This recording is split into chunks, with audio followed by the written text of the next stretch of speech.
So, before we start this whole shindig, I want to point out that this particular review is not for kids at all.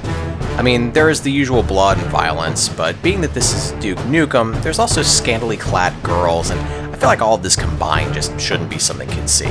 So don't let them watch this one, okay? Not even you West Coast parents whose kids are all like child actors and drug addicts by the time they're 8. Oh, come on! Alright, so here we are again, everybody. Another review from the Broken Controller Club, continuing what I've now branded as Bad Game Summer. My name's Ed, and I'm your host. Today's raging case of gaming diarrhea is in the form of Duke Nukem Forever, a game that was famous for getting delayed, but then it was famous for being a giant disappointment after it was finally released in 2011. So what was all the fuss? Well, back in the late 1990s, Duke Nukem Forever was announced by 3D Realms. Fast forward a few years to 2001, and they used that famous dismissive status update of, "It'll be done when it's done." That's actually what I always told my bosses when I needed them to get off my back, because I was too busy fighting off the previous night's hangover, courtesy back then of Everclear. No, I'm not going to go into a long history here, it's not that kind of review, but basically after a bunch of development changes and other problems, the game's development was finished by Borderlands developer Gearbox, Triptych Studios, and Piranha Games. Gearbox is also famous for developing another well-known piece of garbage that I plan on playing and reviewing very soon, so make sure you subscribe to get notified of that. I think what's particularly galling about this is that Gearbox founder Randy Pitchford was quoted saying that, "I've played the final game and it is an incredible experience, a once-in-a-lifetime opus of interactive entertainment that reminds me once again why Duke Nukem is our king." I mean, I get wanting to promote your product, but it's nowhere near as good as this glowing endorsement. But on to the game itself. Let's get the good out of the way before I get on to the bad, because there's a lot of bad. On a technical level, I didn't actually encounter any bugs on my playthrough, which was impressive. After playing through games like Ninja Gaiden Z and even the very recent Dungeons & Dragons Dark Alliance, I was expecting a mess here, and I didn't get it. I'll get into what the action was like shortly, but I want to point out that the last boss fight was easily the best part of the game. It's mostly just running and gunning, and you'll fight a giant alien in a large arena, and it's the only time in this game where you're just concentrating on shooting enemies and not stopping in any one place for long. It is the closest that this game comes to classic shooters. It also doesn't hold back on the non-PC humor, which I respect, especially in the dark ages of the 2020 decade. There's plenty of dirty jokes and adult visuals in this, and there's a lot of sight gags to look out for, like the donut boxes being from a company called Debbie Does Donuts, things like that. This is a game that was not afraid of crass humor. And looking back, it came out in much happier times, long before the vilest of cancers known as woke and identity politics infected and destroyed every franchise and industry us normal people ever liked. And while the jokes didn't land as often as I was hoping, the game carries with it a proudly juvenile personality that I liked. A juvenile personality that would get it canceled very quickly if it were even able to get made these days. Lastly, if you go into the settings menu, there's an actual timeline of the game's development, which I thought was pretty great. It gives a pretty detailed outline of when the game was conceived right after Duke 3D was released, all the way up to its launch in 2011 and all the craziness in between. Legal disputes, all the times they changed graphics engines, it's all here. And honestly, it's more interesting than most of what you'll actually be playing. Unfortunately, the rest of it is just not fun at best and pretty terrible at worst. I played a chunk of this thing in big head mode after beating it because I thought that would make this review a little funner to watch, and honestly the footage I have, no matter how action-packed, is just not very interesting. But it turns out that you can't tell the enemies have larger heads, and the NPCs, they just look kinda creepy. The game takes place in Las Vegas, and Duke has clearly capitalized on his popularity since saving the world in Duke Nukem 3D. He has a football stadium named after him, he's got a giant high-rise he lives in, statues, women throwing themselves at him like he's Rodney Dangerfield or something. There is a hog, and he is living high on it. Even with all that in mind, though, the writers didn't seem to know how to write Duke into a modern story, what little there is here. Like, the president calls him a relic from a different era, which almost feels like a shot at fans as much as it is Duke. So it begs the question, was the game written tongue-in-cheek? Is he a walking joke? Or is he a proud hero from a past era of gaming? And that question's never really answered. Duke himself doesn't really talk to anybody throughout the game, and outside of spouting one-liners or repeating his old catchphrases, if you can even call them his, since half of them belong to characters from other movies and stories and such, he basically just stands there while people tell him what to do. I would have liked a little extra personality where he'd say something back sometimes. I mean, I don't want a total rewrite of his character, because if we've learned anything in the past 5 years is that the idiots who failed upward into writing gigs these days don't know anything about source material or canon and would have just ruined him like they have everything else. The game starts with a tutorial that shows you how to do everything and ends with an epic boss battle on a football field.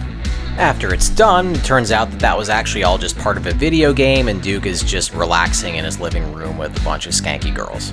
Then after walking around the building a little bit, Duke witnesses another alien invasion happen and he's off again on another blood-soaked and explosion-filled adventure. The game's graphics are not great, even by 2011 standards.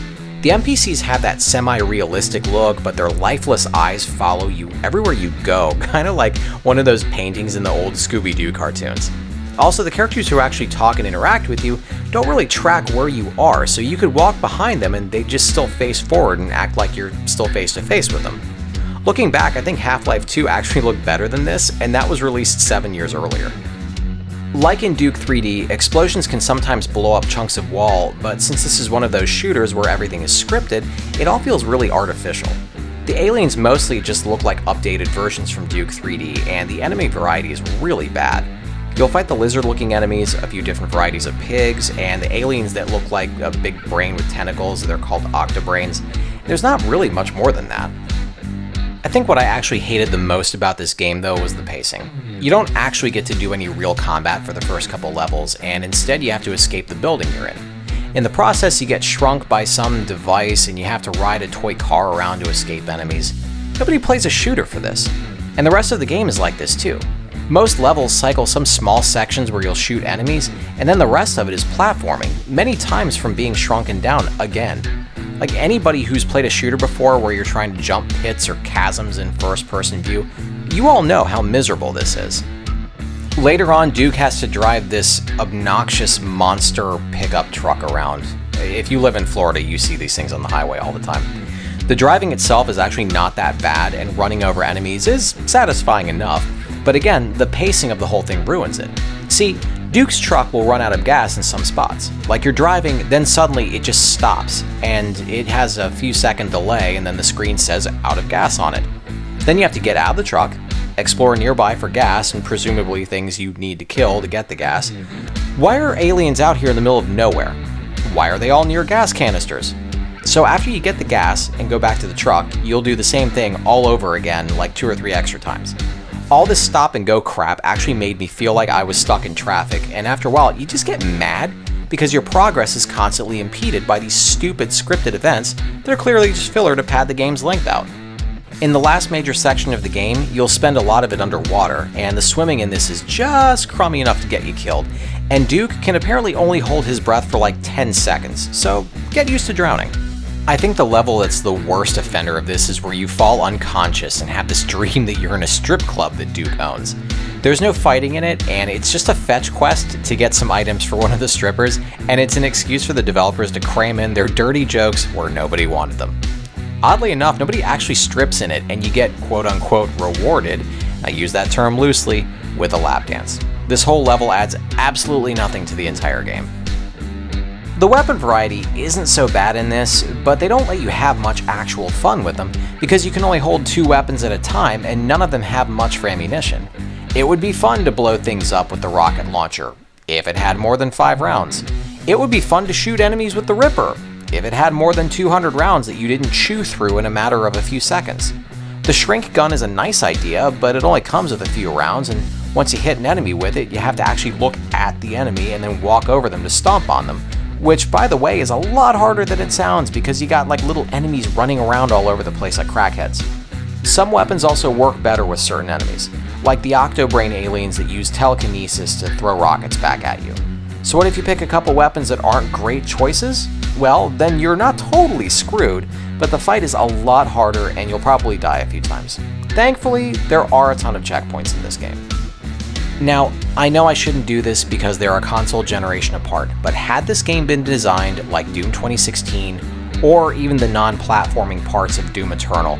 It would have been a lot of fun to just blast everything and focus on the action and not screw around platforming or weapons with almost no ammo.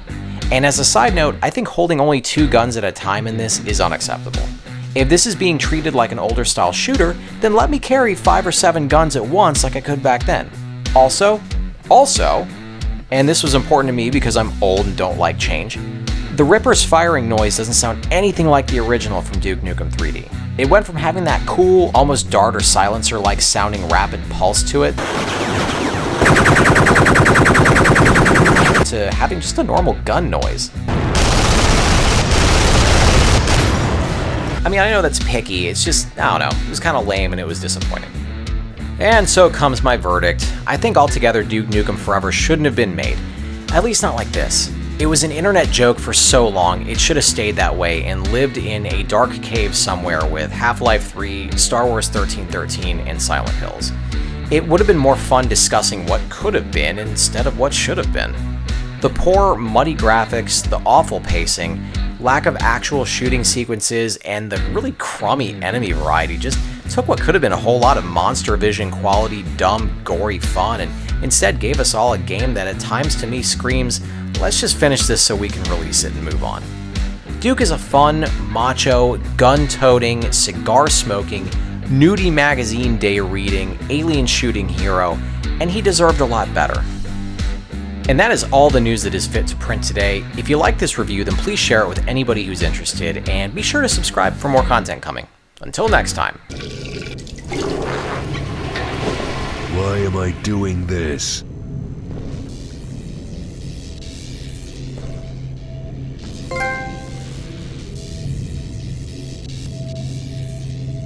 Here's looking at you, kid. Congratulations! You're one of an elite few to make it to the end of the video. Reward yourself by hitting the round subscribe button in the middle, and then check out the other goodies I've got in the links next to it.